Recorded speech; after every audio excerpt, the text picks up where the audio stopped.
So, good evening, everybody. Welcome to tonight's guest photography session. Hi, Emily. I know I've got you in the wings.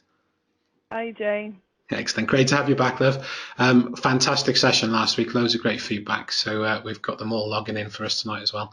So, but for those people that don't, there'll be a few new faces with us tonight. Em, I know you're going to tell them a little bit about yourself now in a moment. Mm. And obviously, I'll be sharing all of the links with them. So, let's make sure we can see everything clearly from your end. So, if I hand you the screen, Emily, it's coming over to you now. And I'll let you know when I can see everything clearly. Yeah, just need to lose that scroll bar. There we go. It's gone. Perfect. So I can There we see you go. clearly. I can hear you loud and clear, and it's all yours. Lovely. Just to remind them, obviously, questions, guys, through the question panel. Emily, it's all yours. Hello, thank you so much. I'm so pleased to be back here for a second week running. I always feel very honoured that so many people log on to listen to what I have to say. So thank you, everyone. And like Jay says, please do ask as many questions as you can because I am happy to answer, as many as you can throw at me. So for those people who don't know me, I live in the New Forest with my family, two children, husband. I've always been a horsey girl, so to speak. I've been very passionate about horses since I was a young girl, and I love the outdoor lifestyle. I've got this gorgeous little studio at my home in a little barn, and I've got this wonderful network of people around me, my family and friends that really support my business. And it's very important for me to have that. But I just um, feel very honored to be able to be a photographer and make a living and combine it with my passion of horses. And I am solely an equine photographer slash artist now because I'm moving into mixed media. But to actually combine my two passions and make a living out of it, and it hasn't come without hard work, that's for sure. And tonight's webinar is going to talk about the real foundations of the business and what you have to do in order to be able to make a living from your passion. So tonight I'm gonna it's a huge subject. It's taken me quite some years to master. Thankfully the last 10 I've or a few more than that, but I've been really able to lead a dream business as far as I'm concerned.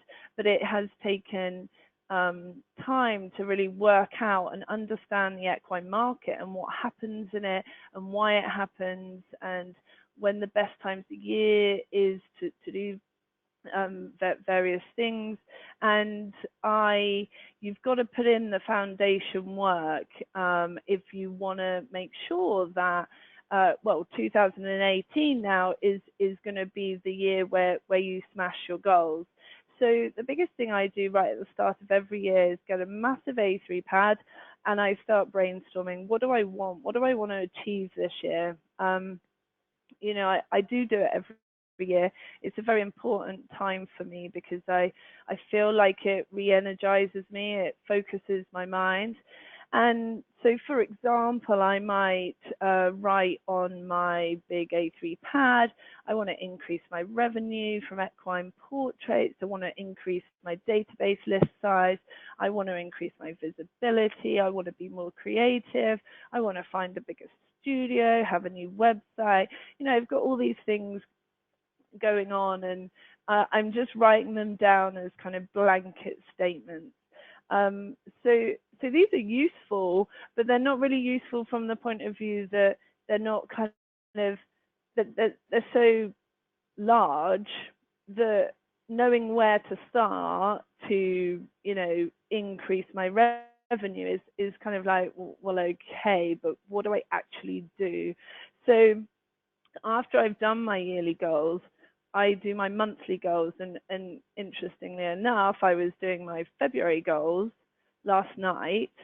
And so this gets more specific. So at the start, well, I usually do it on the last day of the month, and I'll sit down and I'll either do it in my A3 pad, or I'll do it on a spreadsheet, depending on what I'm feeling like, computer or creative, so I can flip between the two.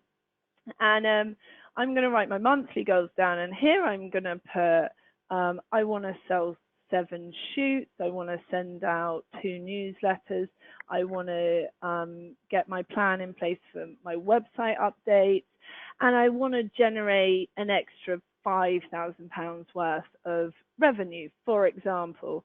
So I get kind of a little bit more specific with it, but that's a monthly goal. And then, believe it or not, yes, I actually do make weekly goals, because the only way that the big goals get achieved is if I have weekly and then daily goals. So my weekly goal list, I usually write on a Sunday night. I'm very I've got in my habit of planning my week on a Sunday afternoon or evening, and my weekly goal list might look something along the lines of research equine shows, research pony club, research eventing shows, for example. Connect with a yard, maybe offering a yard shoot out or a portrait day. Write and schedule a newsletter, call the website designer and discuss changes, send out an offer to the old clients that I have. And so what I'm doing is looking at my yearly goals and working backwards from there to actually create actionable tasks that I can do on a weekly basis. And it ensures that my business moves forward through the year, because if I don't stay focused on those main goals, then I struggle to know, oh, what should I do today? Maybe I'll just take some photos, or I'll just play around, or I'll do a bit of processing, or I'll do a bit of this, and the business side gets missed. It's really specific, important that you have your targets, so they are specific goals, and mostly they're financial goals. I will say, okay, this week I want to make £1,000, for example, and okay, well, how am I going to do that? Can I sell a couple of portrait sessions, or have I got a viewing to do and I want to sell an album, or do I need to do a show in order to book more clients in? And you've got to make specific targets. So or it's a number. So I want to book 5 equine shoots. Okay, well, how am I going to do that? I could go to the local yard and probably book a portrait day up with 5 clients. That would be an easy way to get 5 in one day. And then the strategy, how are you actually going to do all this? This big goal of more visibility, what does that actually mean? That means you want to be more visible on social media. You want to be more visible in front of horsey people. Where do horsey people hang out? Okay, well, depending on who they are and what sort of horses they have, are they hanging out at competitions? Are they hanging out at tack shops? Are they hanging out at pony club? Where are they? So how do you make all this happen?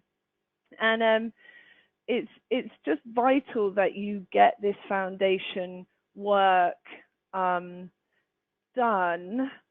I mean, at the start of the year, absolutely. But as you know, I just keep going through the year and I keep working on these areas and I keep refocusing my mind so that I know where I'm going and that I'm progressing my business. Now, your biggest asset, personally, I feel, is your network. Your the people you already know. Where are they? Who do you know? Who has a connection that you could use? And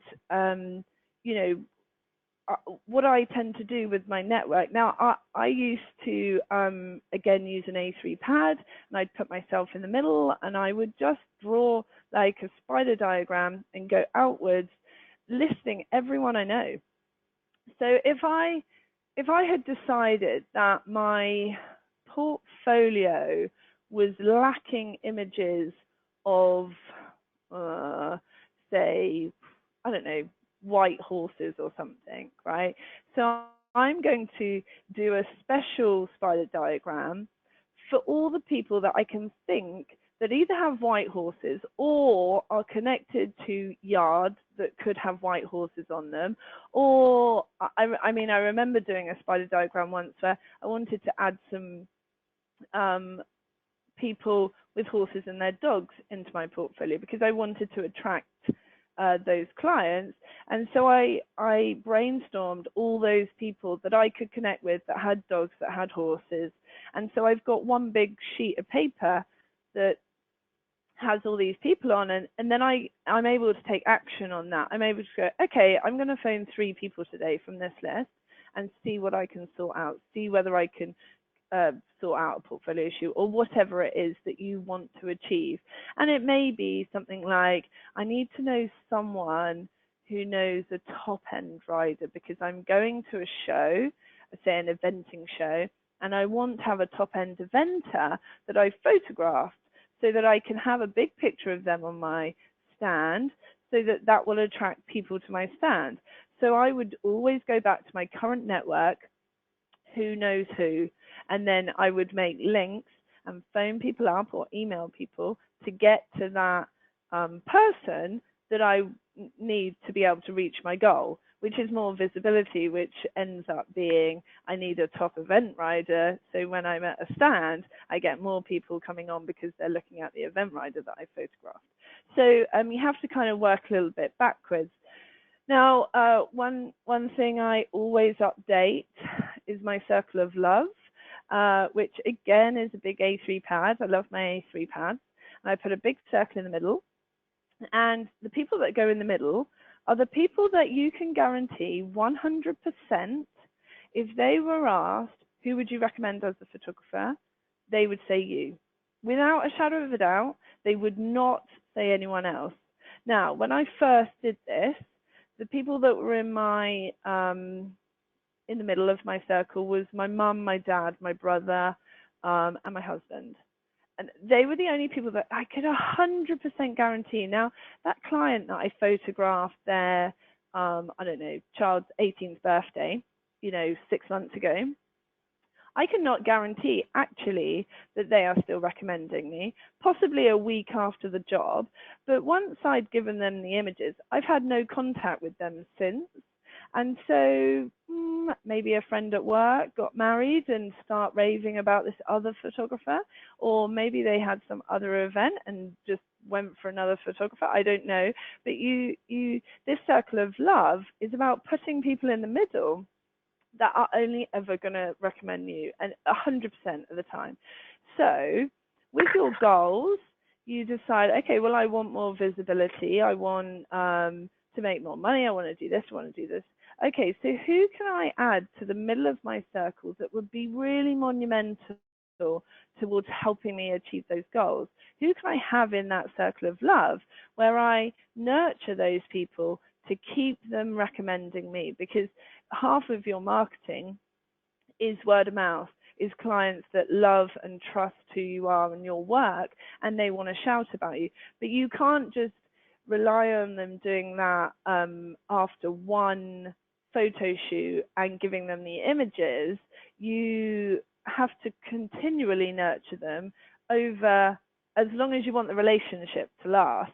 So there's people in my circle of love that have been in my circle of love for 10, 12 years, and I still nurture them. I still stay in contact with them, and I still make them know that I'm the photographer they still want to recommend. So this is foundation work, right? You've set your goals, you know where you want to take your business, and now you're assessing how many people are around you that can help you do that, because we do all have a lot of people around us.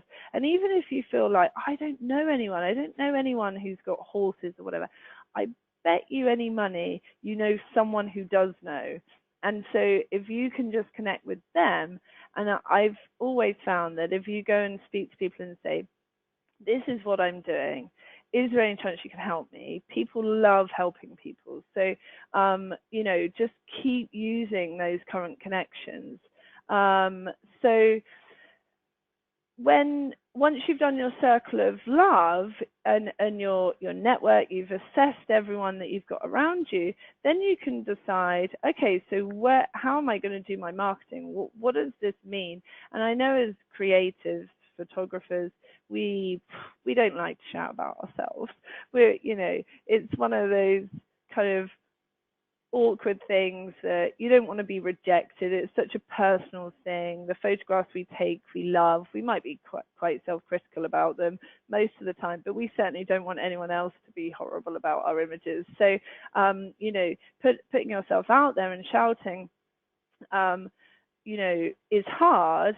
And if you don't do it, you're not going to get anywhere. People don't just book you and spend loads of money with you without you doing the marketing side. So, how are we going to attract your target market to help you with your goals of making more money and various others? So my top 3 things for marketing are shows, doing equine shows. The people that are there are horsey. 90% of them probably own horses, and they are absolutely the target market. Now, equine shows specifically. Agricultural shows, for example, will have a mix of people. So they have a section of equine, but a section of sort of day trippers and other people that are just interested in being in the country.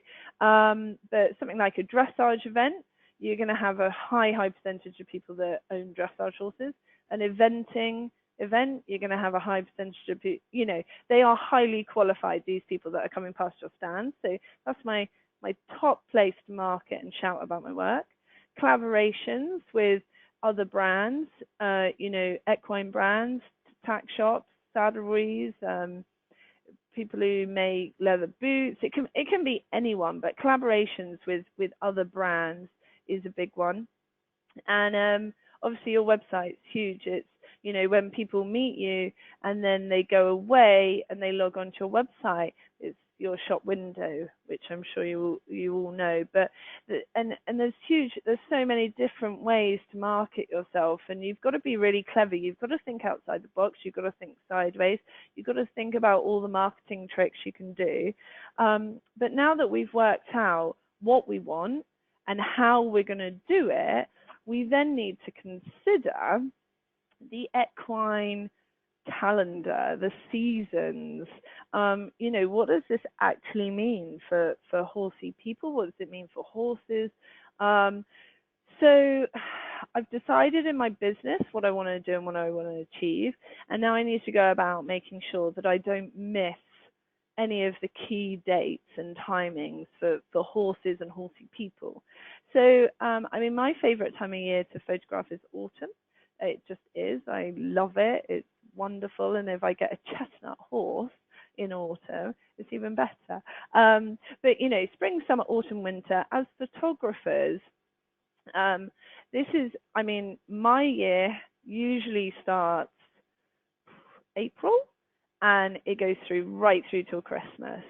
And then come Christmas, I pack up, and January, February at least are my times for, getting the business kind of goals sorted for the following year, kind of rebooting, checking all my systems are working, really getting my head in place with what I'm going to do with my marketing. But it's actually this wonderful kind of break. I found that, come January, February, I've been able to take my foot off the pedal a bit, but with enthusiasm for what's coming up. So, with regards to the seasons where a horse is concerned, many of you will know this if you're horsey, but horses go through, so they get their summer coats and their winter coats. Anyone who's not horsey will maybe be chuckling to themselves, but so basically what it means is in the winter, because it gets cold, naturally they grow loads of fluffy, furry hair. So they start to look very rugged and wild through the winter. And most owners, now there's a kind of difference in owners. Owners that compete tend to just shave off all the hair. So you think, oh, but they'll get cold. Well, also competition horses tend to be rugged up to the eyeballs, so they've literally got a rug on from their ears right down to their ankles practically, because as owners we would clip all that hair off. And the reason being is that if you are working them in competition, you are still keeping them very fit. So when you're exercising, what happens if the horse has all that hair is that they sweat, just dripping sweat, if they still have all that hair. So we would clip it off. You can then exercise your horse, and your horse doesn't get so hot, but you would rug it up nice and warm so that it doesn't get cold. But what does that really mean? Okay, so it means that come early spring, your horse starts to molt all that hair because the weather's warming up and it's a bit nicer, and they get this glossy, shiny coat that then they look all smooth and shiny and lovely come spring into summer. So the other thing to consider is fitness. So most of my clients, or the majority of them, are competitive, and they would generally be getting their horses fit from kind of February, March time, and they work them really hard, and they probably hit peak fitness come midsummer. So what I've always found is that my shows that I do in the summer, I always book more clients, and I believe the reason to be is because their horses are literally in peak form. Now, most of those summer bookings either have their shoots in autumn, or they go over to the following spring, and they don't really realize that actually their horse is probably not at their peak in the spring, but actually that doesn't really matter. They, horsey people love their horses, whatever. Of course they want them to look good. Some of them don't want them to look fluffy and hairy in photos, so they would opt for a summer shoot or a spring shoot. But yeah, so you need to be aware of those things. And the other thing is, I was doing my horse this evening, and we are literally in a bog. We are under water and mud. It just is absolutely horrible this time of year. January is just, everything looks miserable. The yard looks dirty just because it's been raining so much and muddy. So it's not a good time of year right now for photo shoots. I was thinking to myself, there's no way I'd want a photo shoot right now with me and my horse. One, she's filthy, furry, and yeah, she just doesn't look her best at all. And I certainly don't, because it's so muddy up there. So then what does it mean as far as the different disciplines go? How do we determine what shows we're going to do and when we're going to do them, and when a horse is looking best, when a client's going to book? So the eventing season, for example, starts roughly the first weekend of March, and it goes through till October. So if you want to capture your eventing market, then you need to look at shows between those times, and what shows are on specifically for the eventing. Are you going kind of middle market, or are you going to go for the top end? You need to consider that. Polo season, May to September, although winter polo is played indoors all year round, but outdoor summer polo, May to September. So you don't want to miss the season by suddenly thinking in August, oh yeah, maybe I'll go photograph some polo. Well, it'll all be over by the time you've actually made the phone call to someone that you need to get a place at a show or whatever. If you think about it in August, you need to be thinking about it now, because the season starts in May. And if you want to make the best use of the season, you're going to want to do something in May for polo. Dressage tends to go year round, but maybe starts February, ends Christmas. You can pretty much always find a dressage competition going on somewhere. So dressage horses, I used to have a very nice dressage horse, and we just kept him fit year round. He was always in his peak, performance and looking, because he was a dressage competition horse, and so he was out competing year round. So you haven't got such a struggle with the dressage market. You can spread your marketing out across the year. The But, you know, you need to do your research, decide what you want, and then look at research how that is going to work in with the market, who's doing what and when are they doing it. And you can adjust your business strategy accordingly. And it will make that will have a big bearing on what you do with your marketing, and when you do it, and where you do it. So the next thing to consider is the clientele. You know, what does the seasons mean for the clients? And depending on the discipline that they compete in will depend when their horse looks at its best. So when will they be keen to book their shoots? And like I said, anyone that's, I don't know, maybe an eventer, their horse is going to be peak fitness and looking amazing, kind of mid to end at the end of summer, possibly into autumn, because they've been fit and they've been doing the season. So I always found a rise in my bookings around that time of year because people feel good as well. Whereas, like I said, the dressage horses maybe all year round. Children. So lots of my clients, the majority, actually, a huge percentage of my clients were mothers who were buying photo shoots for their daughters. And so we quite often had to work around school holidays. Now, I mean, so holidays for lots of them go to private school. If they own very smart ponies, lots of them go to private school. And so the private school holidays are much longer, which is great because that does extend the period of time that you can really maximize those holidays for the children. And you need to be thinking, okay, so February half term's coming up. Is there something I can do during that period? October half term, Easter, summer holidays, you know, you want to, if your main clientele are children, then you need to focus in and make sure that you maximize that half term or that Easter holidays. And that may be through doing yard days. So you go onto one yard and you photograph 2, 3, 4, or 5 people in the same day, which means you have 5 sales from that one day. They are by far the most profitable days of shooting you could ever have, mostly because you basically can photograph as many as you like. You know, you might do 45-minute sessions. Now, as you get more experience, I could basically photograph the same shoot I do in 2 or 3 hours.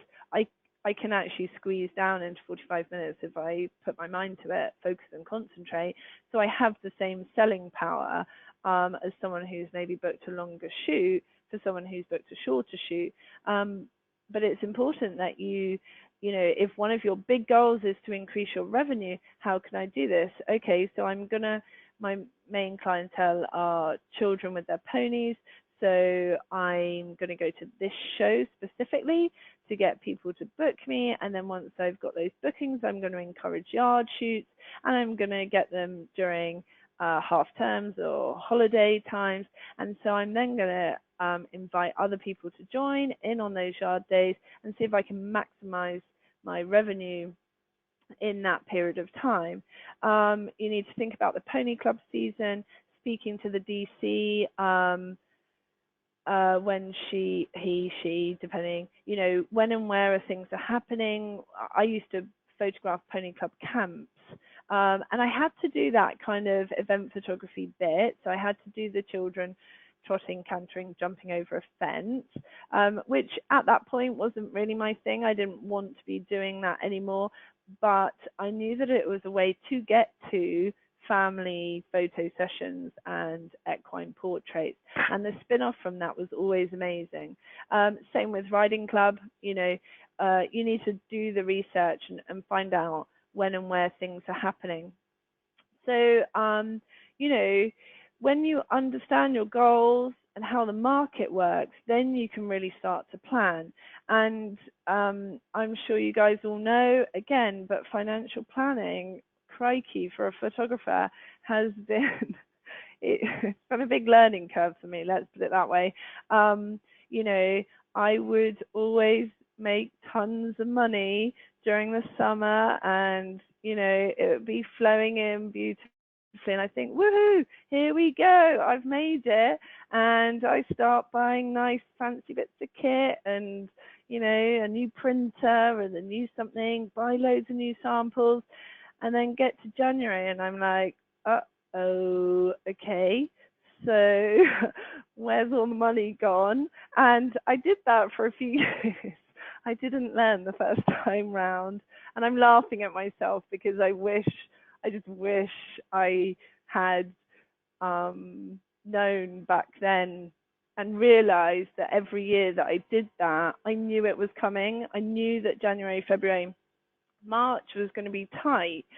So actually what I then started to do was, okay, how can I make January, February, March not be lean months? How can I make it so that, okay, one, don't spend loads of all the money you make in the summer on fancy new kit, but also actually how am I going to get cash flow in during those months? Well, okay, if I book someone at an autumn show, I take a deposit then, and they most likely want a spring shoe, so then balances are due 30 days before the shoot. So I'm giving myself potentially income in February for an end of March shoot.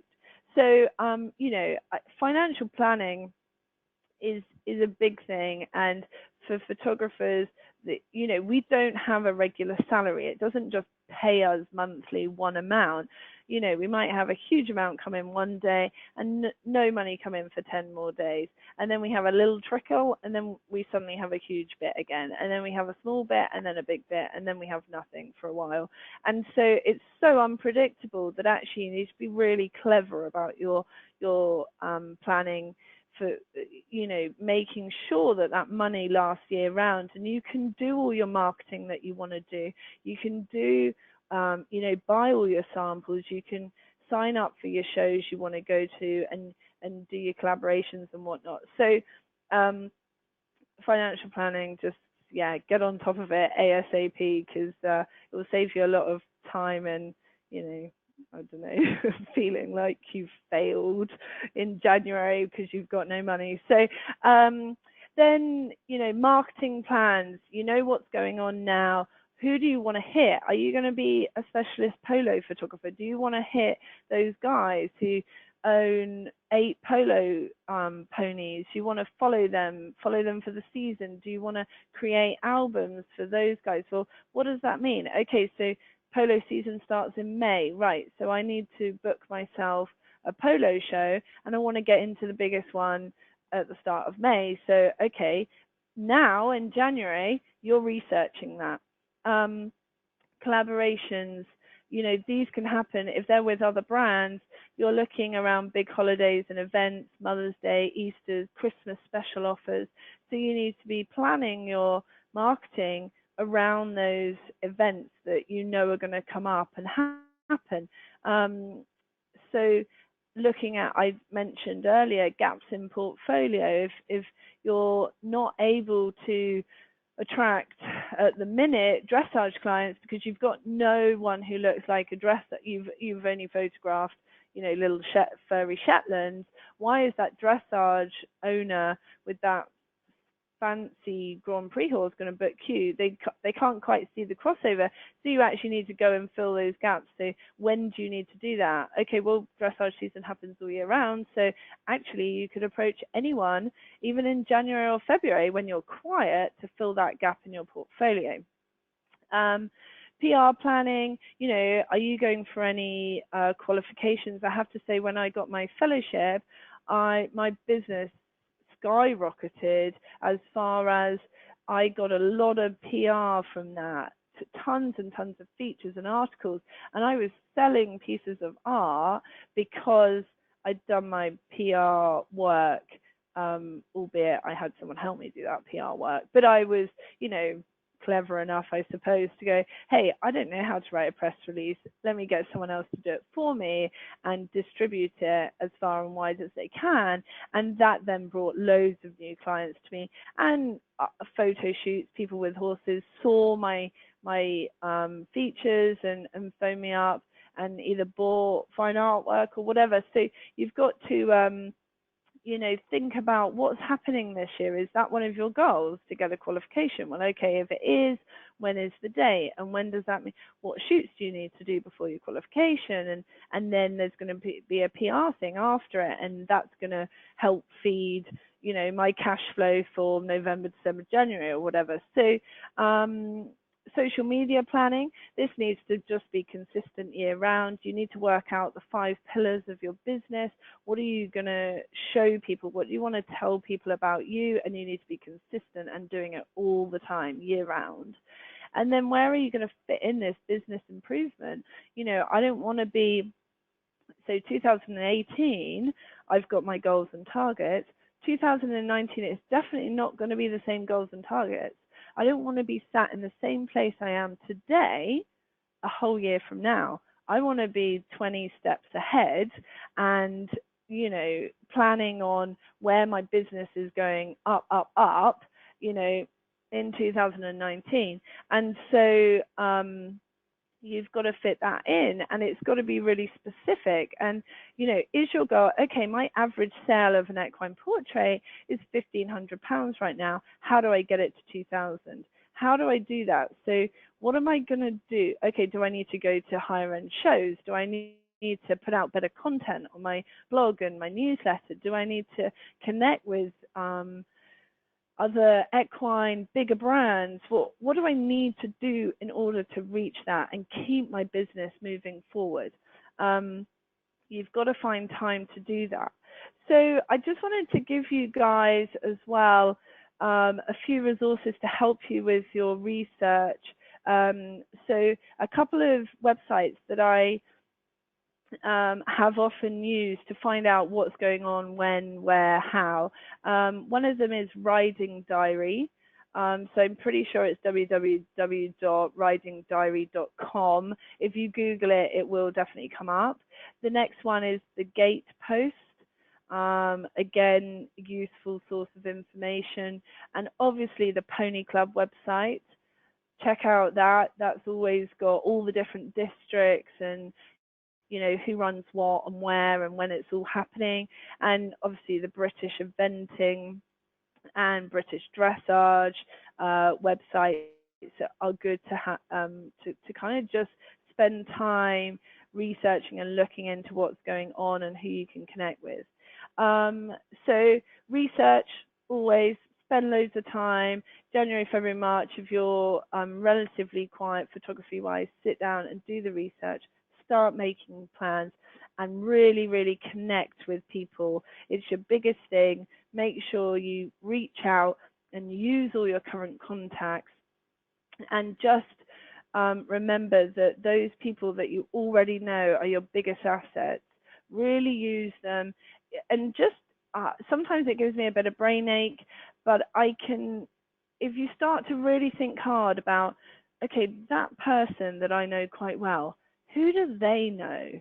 Where do they hang out? What do they do? Okay, well, she's connected to that person, and I think that person is connected there. So that could lead me to whoever, and it goes on and on and on. But this is all real foundation work. I love doing it. It's the start of the year, motivates me, and even 15, 20 years in, I do this every year because I want to make sure that my business progresses. So I'm just going to end on a little story. Some of you may or may not have heard it before. Things don't always quite go to plan. I was out in California doing this amazing shoot. We had loads of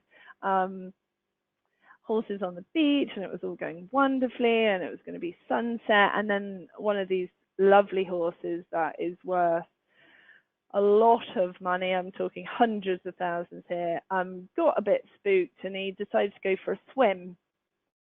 And we lost sight of him, and he kept swimming and swimming and swimming for 3.5 hours.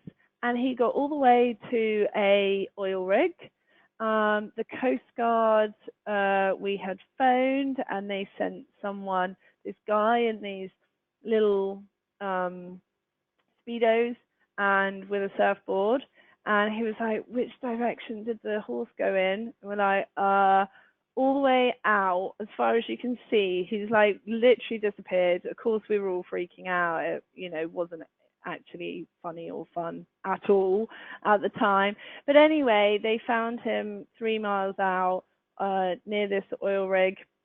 The big boat on the side here you can see is from the oil rig, guys.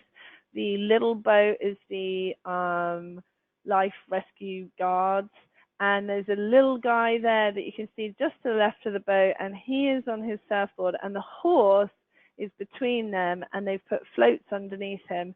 And yeah, like I say, about 3.5 hours later, he came home, and he was absolutely fine. And but it was the most traumatic 3.5 hours of my life. So after all that talk about business, I thought I'd just lighten the mood with a little bit of a story. But I know the business side can be really, really daunting, and it did take me a couple of years to work it out. But if you give it a chance, you'll get there. And so I just wanted to finish up by saying I've got a webinar coming up, and it's about unleashing your creativity and personal projects and really pushing your photography to the next level. And it's coming up on the 15th of February, 7 p.m. And if you are interested in listening in, you'll need to go to the Training Barn website and just enter your details into the newsletter, and we will let everyone know when the link's available. But that's coming up, and I hope you've enjoyed my presentation. And if you have any questions, please ask. Thank you. Oh, they already have. So, Oh, okay. so have a sip of your drink, love, and get yourself comfortable. Now Thank we've got you. a lot of them. A lot of them you've answered, but I've kept the key ones, and obviously we'll get through those now. But in case I forget another fantastic insight, love. So thank you so much for sharing, and Thank that's you. already been echoed through the chat panel. I have shared the links for the Training Barn on your Facebook through the chat panel to them as well already, and we will obviously get them reminded of those tomorrow in the follow-up email that we'll send through as well. So I'm not going to be able to do them in any particular order, so I'll just go through them as I've got them. Yep. Group them together. This came in quite early, but it's a really good one. When starting out with my equine photography, what's the best way to promote? Top tips for getting out there? So if you're really starting out, I mean, like actually at the start, you don't have a name, you don't have a business. First of all, I would absolutely go to think about your current connections. Who do you know with horses? Any friends, any family, any local yards? Can you approach them and start building your portfolio? In order to be able to sell your services, you need to be able to show some beautiful images. So portfolio building is the absolute first thing you must do.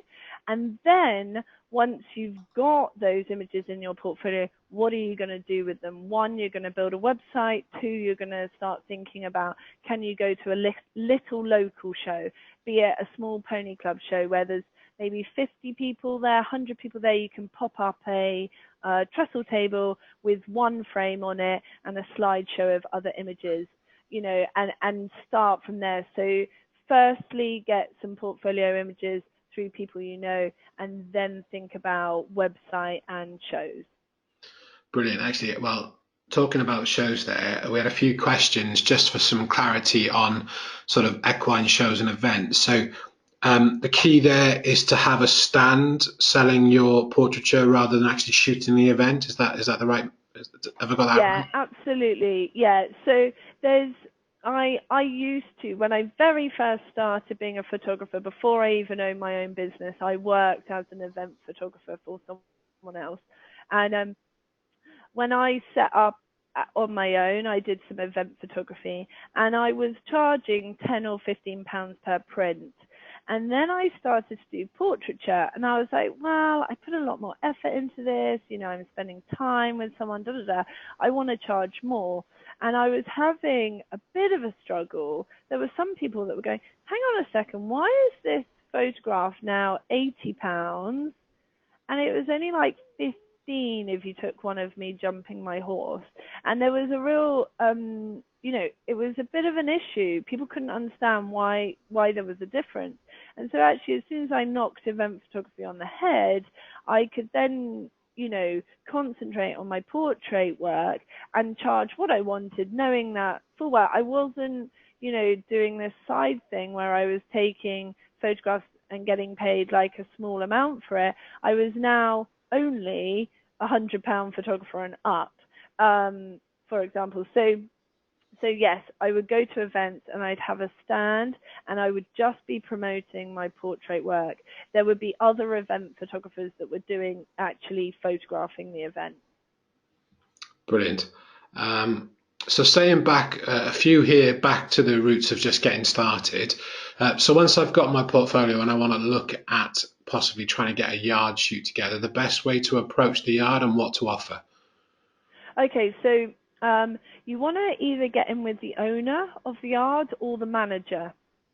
So depending on, do you know, what I would be looking at is, do I know someone that keeps their horse at that yard? So your easiest route is through a friend, right? Say you've got a friend who keeps their horse on a specific yard.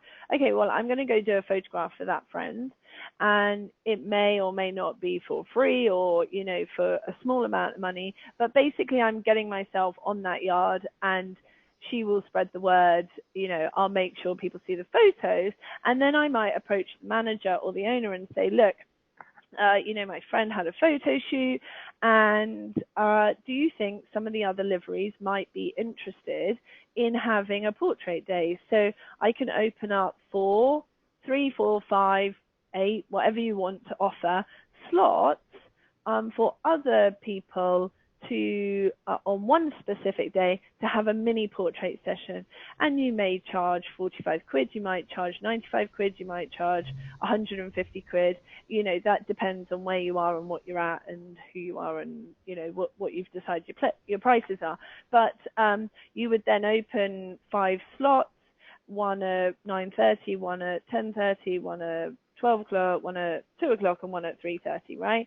And those people would write their names down, pay the amount of money. It might include a mounted print, it might include a framed image, I don't know, something to encourage them to sign up. They've already seen your friend's images, and it might be that you either offer the yard some commercial images, maybe for their website, or maybe the owner has a horse, more than likely, and you'll offer to do some portraits of them in exchange for, allowing you to come onto their yard, make a load of money, and, carry on your days. So that would be my way. My initial way would be to go in through someone I know. If not, why not just pick up the phone, say, hey, I'm a local photographer, this is what I'm doing, wondered if you guys would be interested. I've done a few yards around the place or whatever, you can. So that would be my way. Brilliant. So going back to sort of showing at the events, is it quite easy to find out whether you can exhibit there, or they usually just approach the event itself? Is there usually a manager of the event and they look? You just need to pick up the phone and call the organizer. You obviously need to understand the target market. What show is it? How many people are likely to enter horses? How many visitors are they going to have? You'll know what discipline it is, and how many stands there will be. And don't be put off by small shows. Some of my best shows where I made a lot of money were actually ones where it was just like the organizers' registration table and me next to them, because I was the only person there. Everyone wanted to talk to me, other than the coffee stand, of course. But they were just small pony club events, but your target market is there. It doesn't have to be, spending £2,000-3,000 on a big international event to get you going. Absolutely not. So So looking at the smaller shows, for example, obviously we know these things vary, but the sort of average cost that you would think is quite reasonable then? um, probably free. Um, so your local pony club one, if you offer to do photographs of some kind for them, and I'm not saying cover the event, I'm saying to the DC, oh, do you need a couple of photographs on your website of some children sitting on their ponies laughing? I can totally do that for you, right? In exchange, is it all right if I rock up at your show and put up a little trestle table with a frame, and try and sell my portrait work? And the chances are you might have to pay absolutely nothing. I mean, 50 quid, 100 quid, maybe someone might ask, but I'd say that I've never had to pay for a small show like Excellent, that. brilliant, love it, perfect. Yeah. Um, but I presume this is with regards to your portrait sessions. The question's a little bit vague. Model release forms, I guess. Is that just are you doing such a thing when you've done a portrait session for your own promotional Um, marketing purposes?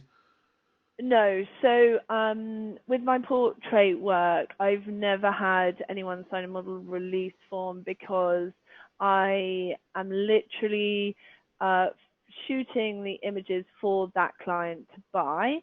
So there's no model release needed for that. If I have wanted to use any images on my website or for my marketing purposes, I've just out of courtesy asked them. They're always totally flattered that I love their images that much that I want to use them in my marketing. So I've never had a problem there. The only time I have used model release forms is when I'm selling them onto a third party. In which case you do need them to sign model release, but that's pretty rare for me. Brilliant. Okay, this was interesting because it came in about when you're talking about seasons. I have my portfolio shoots booked in for this month, but now I'm a little worried because you talked about them having the long hairs and we're a little bit out of season. Um, Best advice, or would you try and move it? So it really depends on what horses you've got booked in. So if you've got dressage horses in, you're probably absolutely fine. I would ask the owners, how are their horses at the minute? What's the land like around where you are? Is it very boggy, very muddy? If you're photographing Shetland ponies that look super cute with like loads of hair and fluff and fur and that, then cool, go for it.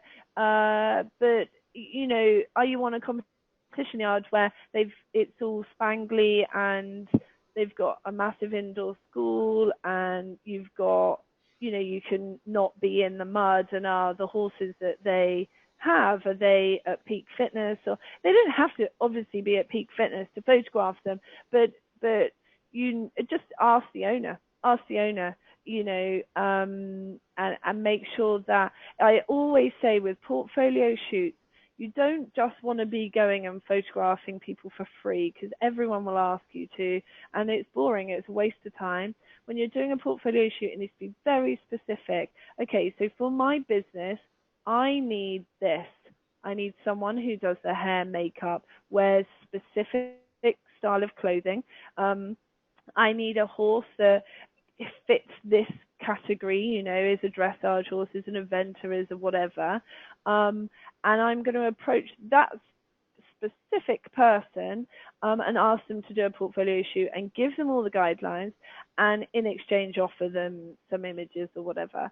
But you don't want to go on a portfolio shoot just for the sake of being able to photograph a horse in whatever state or whatever state the owner / yard / horse is in. It's got to be beneficial to your business. Brilliant. With regards to the sales session, is it obviously afterwards, but in-person sales, is that what you advise? Yeah, absolutely. In person, you'll definitely sell more. Perfect. Yeah, that's advice that we give and sing it all through our Can businesses. I just add a caveat to that? Yeah, of course. Because I have got some training clients at the moment that I'm mentoring, and some of their clients are very far away and schedules are not, they're kind of clashing and stuff. And so I have had a couple of clients trying like screen sharing. So the photographer is sat at their studio computer, and the person who's been photographed is sat at their computer screen, and they are going through a viewing online, but together as though it was in person. So I'd never recommend online, and they've been having good success with that. So if it is, of course, first of all, if you can be together to do the viewing, that would be my top choice. But if you can't do that for some reason, then potentially this screen sharing. But I do think you need to set boundaries around it. You need to make your client aware that they need to allow an hour and a half of their time. They need to make sure it's a time where they don't need to be cooking dinner for the kids, answering phones, popping out, people popping in and out. It needs to be as though it was a viewing in person, and it can potentially work online like that. Brilliant. Great. Staying on the sales room process then, do you favour a projector, or do you just show on a laptop or a TV screen? I've always shown on projector just because I've had a studio big enough to have a projector in it. I have trained photographers that have done it on computer screens, on TV screens. The point is, if you are with the client, you can go through this experience with them and help them choose what they want to have on their walls and what they want in their albums. If you are not with them and you don't have those boundaries set around that viewing time, then it's very difficult. But life gets in the way for people, and so just selling images through your website in a gallery, it's just not the same thing.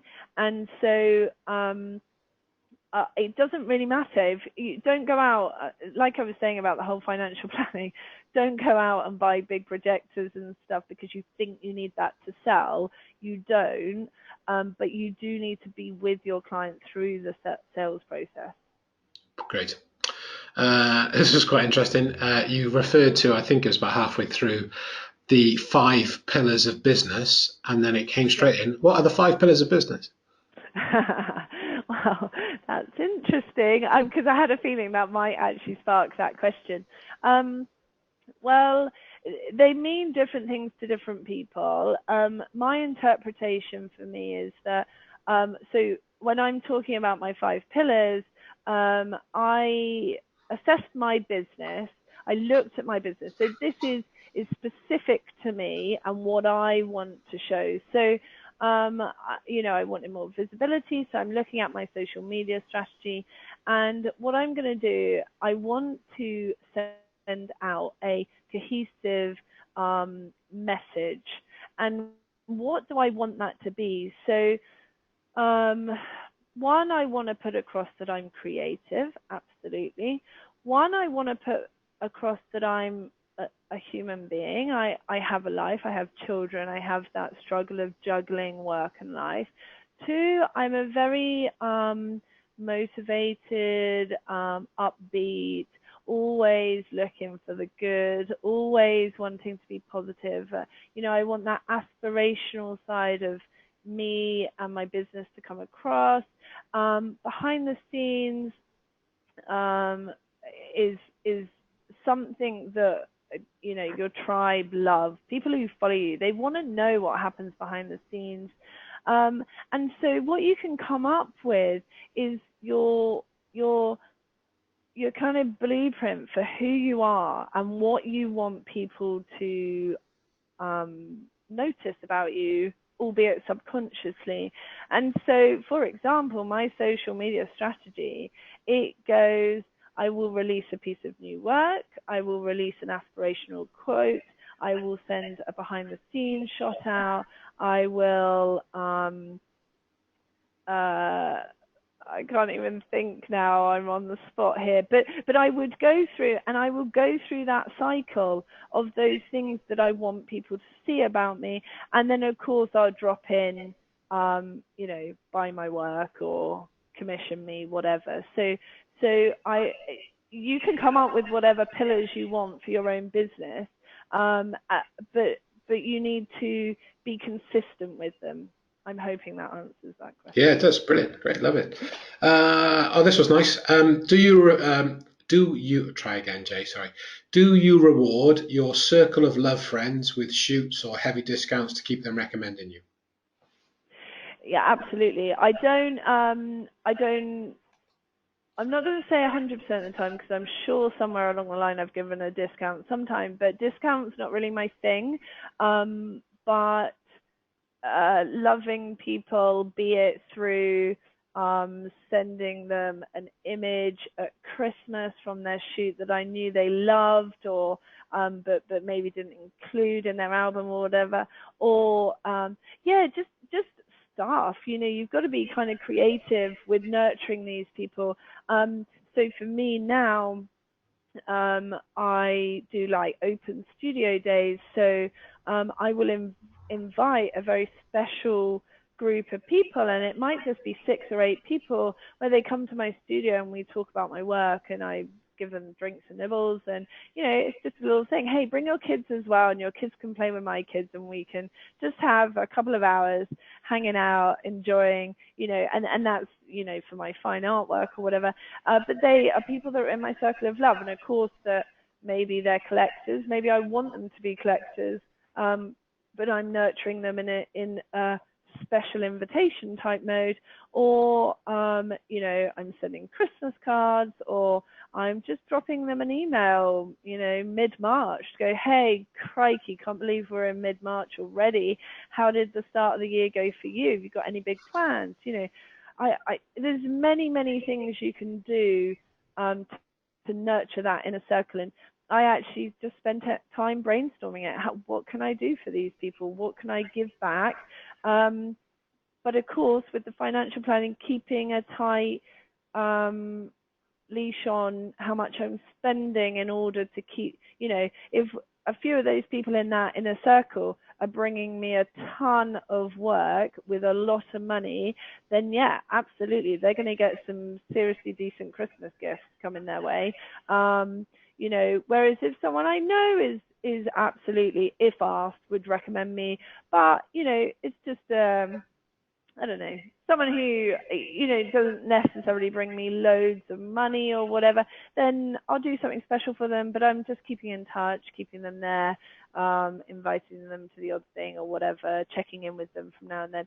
But yeah, so you need to brainstorm that and kind of think outside the box. Great, great. Guys, we've got quite a few questions left to go, so I will cap the questions at this point. I will ask all the ones that have come in, but I do need to otherwise we'll be here all night. Um, do you have a preferred supplier for your wall art? For my wall art, yeah, Kaleidoscope. Great. I've used them for 15 years. Yeah, they're Yeah, awesome. we love them here too. You know that, absolutely Yeah. tremendous. Brilliant. This we always get questions like this, and it's always very difficult for we have it in our business sessions that are difficult to answer. About with regards to pricing, what do we charge for our art, and obviously that's a very individual thing.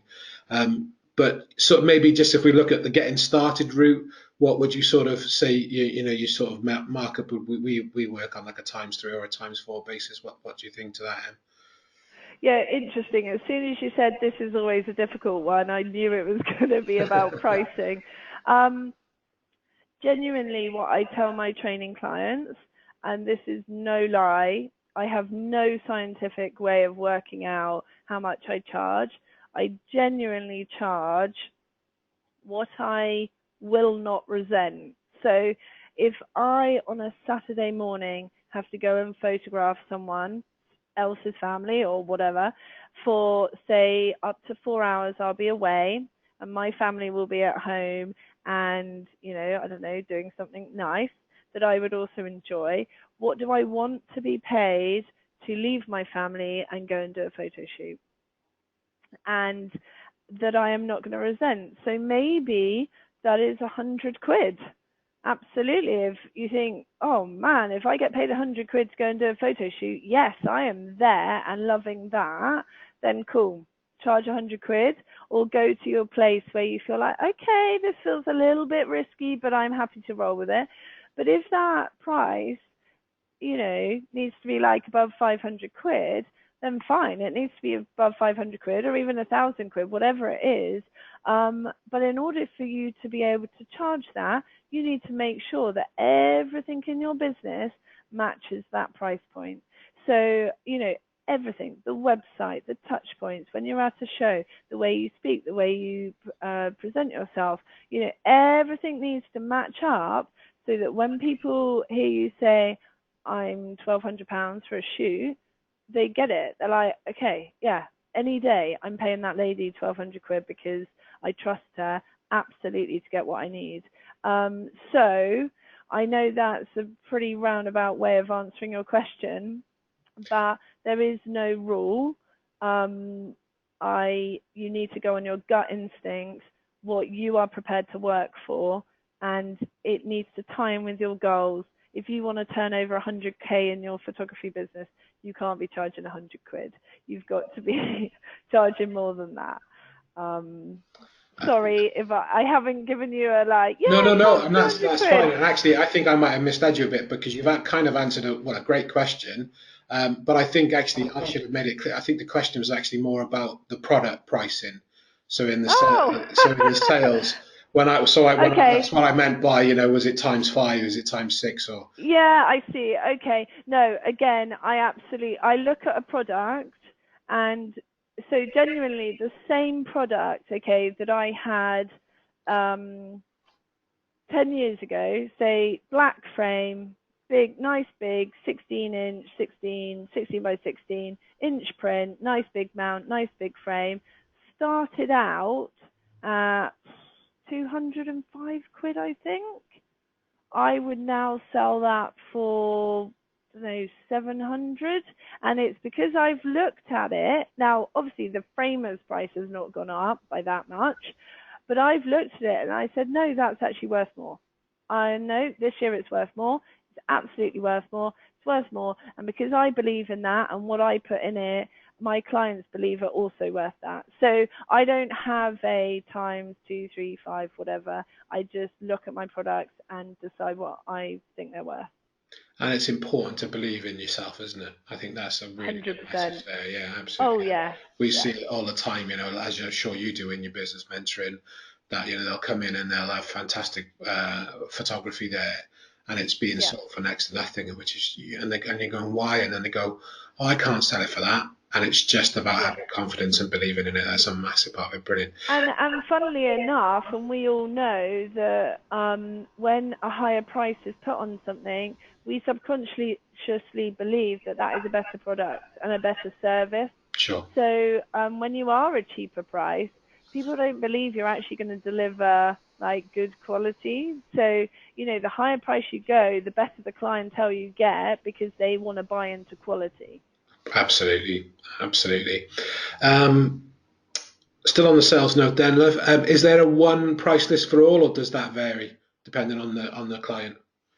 Um, no, one price list for all, and that includes anyone with or without a horse, be it a baby shoe, a family shoe, a dog shoe, a horse shoe, combination of all of them. It's the same price for all. Brilliant. Do you? Is there something that sells better in the sales room? Wall art, albums, digital files. Yeah, so luckily with my clientele, they actually buy a combination of framed work, an album, and digital files. Generally speaking, they all go out with a set of each So like a collection sort product. of thing. Yeah, yeah. Excellent, brilliant. We're getting there. We just actually it's the last question. There we go. So this gentleman already does quite successfully. I'll try again. I'm not good with the big words. Sorry, guys. Successfully, quite successful eventing business already. Do you think it's possible to have a portrait business running alongside with it within the horses? Yeah, absolutely. I think I know I said earlier the, being a 10 or 20, 30 pound. I mean, I know prices have gone up now a bit with the event photography, but wherever you're at with your events, coming across into portraits is absolutely doable. And I think you probably need to brainstorm the ways you can do it. Be it, if you're able to actually expand enough that you do portraits and maybe you put someone else on the event field for you, pay them a certain rate and then take your cut and you carry on doing portraits, and people pay an exclusive rate for you to do portraits. Or, I think you just need to work out where you position yourself. Are you an event photographer for the eventing market? And you can go across and target the polo people, which of whom will never know you're really an event photographer unless you cross the websites up, or so you can certainly position yourself as both, but you need to be really clever about it so that you don't you're prepared if you ever come across that question, well, why are you only charging 10 quid for that print when now you're charging me 100 quid? I don't get that. So you need to make sure you're clever about the way you actually position yourself and to who. So just obviously from I've been to a few horse events as a fly on the wall for the Photographer Academy, as well as some sporting events. Yeah, And seen that. I'm just trying to add to the question, especially as you touched on it earlier. I thought it was quite keen. That they're very two different things. I appreciate that the problem question there is 20 quid to capture my horse jumping over a fence now live. yeah, But yeah, you're looking at, £200 or £150 for a portrait session. But they're very distinctively different products, aren't they, visually as yeah, well? So, yeah. so would you then say you were at the same event show and you were there to shoot the event as an event photographer, and you wanted to do this sort of more fine art or just the portrait style of the business? Would you think to rebrand it slightly so they're different? Would Yeah, that be somewhere to go, or would you think you could yeah, still do it, say, as Emily Hancock? yeah, absolutely. So I've got a trading client who's an event photographer, but also promotes his portrait business, and he's a more generic brand name for his event photography, and then he uses his name like an artist for the portrait sessions. So Yeah, you don't necessarily attach him to the event because it's a company. So albeit that he's actually still photographing it along with a couple of other guys, and he's there doing that work, he's not necessarily linked to it because it's a different brand, it's a company brand. brilliant. And I've seen that, actually. I've seen that with exactly that. So I wondered if you were going to come up with Yeah, that. I've seen that but at the events that I've been at, where it's definitely, yeah, I know it's the same people, but they have marketed it and branded it. And that's just, just yeah, being clever about it and have two birds, one stone. Brilliant. yeah. That is all the questions, Em. So absolutely fantastic. So we've only run over a little bit. Thanks for everybody Brilliant. who stayed with us. And again, a huge thank you from me to you.